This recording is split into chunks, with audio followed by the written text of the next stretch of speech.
We have a secondary kind of tote for confidential information. If you have something, a piece of paper that's got a social security number on it, medical information, anything that can be used to steal your identity, and also kind of a subcategory of that is tests that have questions on them, all that goes into what we refer to as a secure tote or a confidential tote. You can tell them by the lock that's on them, and then they have a slot in the top, and that's where you would slide your paper in. Okay.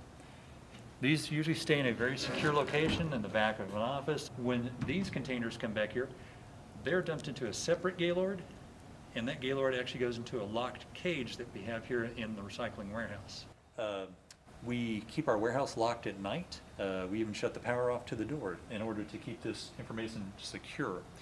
Also, each one of those Gaylords has a cardboard top put on it, and it's very heavily shrunk wrapped so that once that information is in there, nobody can get to it unless they want to try to tear their way through all that, in which case we would obviously know that somebody had.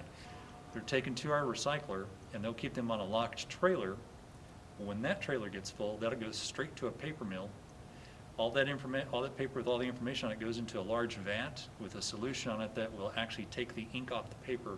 It's considered destroyed at that time. So that's how we get rid of our confidential information safely. So, and just to give you an idea, this is a Gaylord, which you've seen before, full of paper. We can probably put between 4 and 6 totes in one of these, and that's going to give you a combined weight, depending on what kind of paper is in there, of anywhere between, say, 400 to 800 pounds. This, and then gets off campus. And like I said, in the case of the confidential paper, that's how it gets destroyed. And then regular paper, that's how it gets off campus and gets sent to our recycler. Our recycler does a great job of taking paper, and they turn it into basically brand new cardboard. That's not exactly the highest quality of cardboard, but it's a very good grade of cardboard. The most important thing about it is that we're keeping the paper from being buried in the ground and never used again, for one, as opposed to being able to reuse it probably up to 7 times.